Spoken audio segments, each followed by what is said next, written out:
Good evening, boys and parents. Guess what? Today's the last day of school. So this is our last story for this school year. Buttermilk Bear. I just thought they were so cute.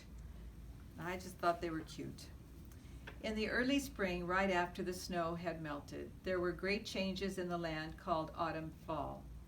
Flowers of every color and description popped their heads into the world, decorating the land left bare by winter. Green, hardy shoots of grass and clover pushed aside the bits of snow of winter past, eagerly seeking the summer to come. All the angels looked about in awe after a confining winter's sleep. All was as it should be in the land of autumn fall.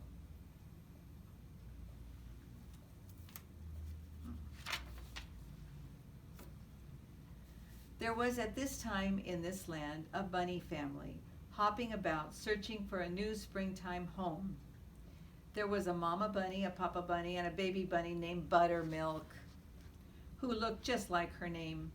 They had been searching for days and were about to give up when they found a perfect den to make their home. Together, the bunnies scooted down the twisted tunnel, avoiding a clump of dirt here and an old cobweb there, as they explored their new home. Finally, Buttermilk's mom announced that the exploring was over and that it was time to get on to the task at hand. Come, come, family, she squeaked, as mothers do.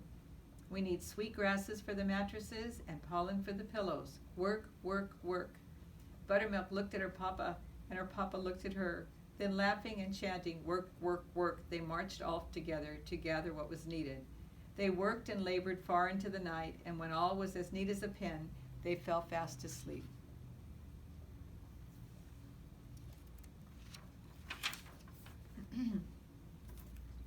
The next morning, as Buttermilk ate her breakfast of clover buds and sweet currant cream, she listened to her parents talk about all the new and exciting things to be found in autumn fall. Everything was perfect in autumn fall except for the bears. Bears, said Mama Bunny. There are smelly old bears here in autumn fall. Ugh, said Papa Bunny. Big wattle-tailed bears are right here. Yeah, bears are the one thing that can ruin a neighborhood. Buttermilk listened carefully, for she had never seen a wattle-tailed bear before. She decided her first order of business would be to search out some of those smelly old bears and see for herself how they could ruin a neighborhood. Okay. As soon as breakfast was done, Buttermilk hippity-hoppitied up the tunnel to the meadow above. She sat at the entrance to her home and looked this way and scrunched her nose that, trying to decide the best place to search for wattle-tailed bears. She finally chose that way and hopped on. Buttermilk hurried along until she found a furry creature with a big flat tail. Are you an old smelly bear? She asked curiously.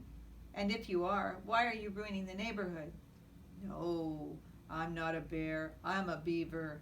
I chew up trees and make sticks out of them. With that, the beaver waddled on his way, and Buttermilk hopped on hers. She hadn't gone far when her nose began to twitch in great irritation. Wafting on the air was a terrible smell. That must be the bears, she said gleefully. She hopped quickly along the path until she came face to face with a strange creature. The creature had slick black fur and a long white strip from the tip of his nose to his tail. If there ever was a smelly creature, this was it. Are you an old smelly bear? And if you are, why are you ruining the neighborhood? No, I'm not a bear, said the creature indignantly. I'm a skunk. I spend all day smelling the flowers and eating the pink persimmon blossoms. I never ruin neighborhoods. Then with the tail held high, the skunk marched into the woods. So it went for the rest of the morning with Buttermilk, asking each and every creature she met if it was a bear. Have you ever smelled a skunk, boys? They're not very sweet, are they? As the day wore on, Buttermilk hopped faster and faster. She scurried here, there, and everywhere, but she couldn't find a bear. She thought as she raced down the path. Maybe there isn't any such thing as a wattle-tailed bear. It was at this precise moment that she ran pell-mell into another creature running in the opposite direction. They flipped and flopped, colliding in a puff of dust and tangled legs in the middle of the path. Oh, what do you think it was, boys? I'll give you a hint. Cute nose. What do you think that is? The two of them politely helped each other up and sat at the edge of the primrose path. "I'm so sorry," said Buttermilk as she examined her newfound friend. "I was hopping so fast I didn't look where I was going. My name is Buttermilk. What's your name?"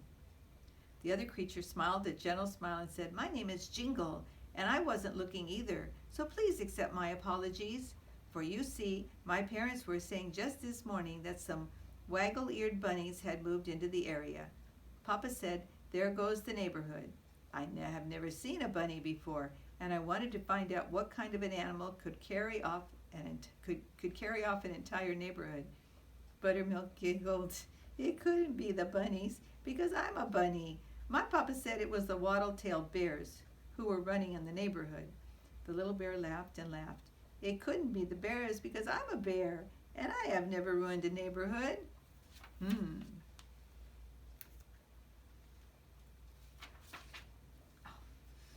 Buttermilk Bunny looked carefully at Jingle Bear and sniffed twice. "You don't smell, and you aren't very old.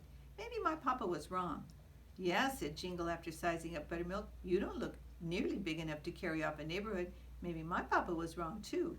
Satisfied that their parents were mistaken, the bear and the bunny spent the rest of the day meandering about the meadows of autumn fall and quickly became fast friends.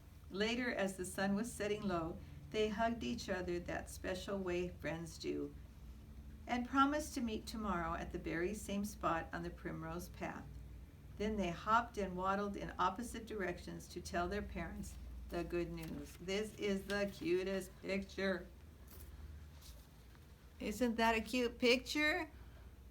Aww.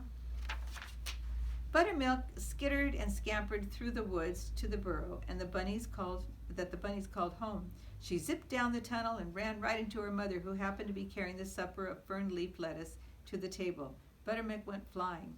"Mama!" Mama went flying, and then lettuce landed on Papa's head. "Oh, Mama, I'm sorry, but I was so excited," Buttermilk said as she cleaned up the mess. "You were so wrong about the bears. I met the most wonderful little bear named Jingle, and he's my most favorite friend in the whole wide world." She bubbled on about the fun they had, when suddenly she realized that her parents weren't laughing. In fact, they appeared to be very upset indeed. Papa Bunny slowly stood and brushed the lettuce from his fur. With one large, furry foot tapping on the floor, he said sternly, "Baby bears grow up and become mean and vicious bears to eat little bunnies. That is the way it is, and that is the way it always will be. You will never, never see this Jingle Bear again." I think Buttermilk was a little upset. "But Papa," cried Buttermilk, "maybe, just maybe, if Jingle and I become friends, bunnies and bears could live together in the forest and help one another." "No," said Papa with a thump of his foot. "That is the way it has been, and that is the way it will be." With tears pouring down her furry face, Buttermilk talked and talked. She talked about cooperation and understanding. She told her parents that the bears probably felt the same way about them, and if bunnies and bears could only try, they just might become friends. "Come with me tomorrow and see what good friends Jingle and I have become." The two older bunnies listened reluctantly, but refused to change their minds. "We'll come with you, but only to make sure that you say goodbye to this bear forever," said Papa firmly. Then, because it was late, the three of them curled up beneath the quilts of eiderdown and fell fast asleep.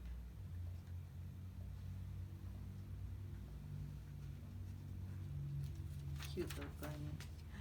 Bright and early the very next morning, Mama, Papa, and Buttermilk Bunny hopped off to the primrose path. There at the edge of the forest, hidden beneath clumps of clover, drenched in mountain dew, the older bunnies nervously watched as Buttermilk hopped to the middle of the meadow to meet her best friend Jingle Bear. They're watching from they're hiding and watching. Oh. Buttermilk sat with a thump on an old wooden stump and waited. It wasn't long before the little bear cub came waddling along and sat beside her. "You wouldn't believe," said Jingle, "what my parents said when I told them I had met a real live bunny. They ranted and raved, and at first refused to let me see you ever again, but finally decided they would watch and make sure I said goodbye to you forever." Sure enough, at the other side of the meadow, Buttermilk could see two big bears peering anxiously over a patch of honeysuckle vine. I hope they can be friends. I don't know what this is all about. Okay, you want to see the picture? There it is. See the bears in the background? Buttermilk and Jingle sat and talked about the problem at hand, with all the bunnies on one side of the meadow and all the bears on the other side. Finally, Buttermilk and Jingle realized that the way the bears felt about the bunnies was the same way the bunnies felt about the bears, and there was nothing the two of them could do to change their minds. Nothing would change, but maybe, just maybe, by staying the best of friends, Buttermilk and Jingle could teach the other bears and bunnies that prejudice was just plain wrong. After giving each other a special hug, they hopped and waddled back to their families, resolved to the fact that barriers can be broken, but only in a matter of time. It's pretty much good for today, boys. As you walk through forests or the meadows of your mind, stop and talk to those you fear. Good friendships you may find. Oh boy, this is really a good book for right now. It's our last book, boys and families, but it teaches us that God loves everybody, and we should never look at somebody as if they're not good, ever. Doesn't matter what color or their eyes or how tall they are, or anything like that. They're God's creations, and we must learn to love everybody. So take that to your dreams tonight when you put your head on your pillow. It won't be made of pollen, I don't think. And I don't think you have to sleep in grass, but I think it would be a nice night for you. Thank you for being with me all these weeks. I hope you have good summer days, and know that I love you very much. God bless you, honeys.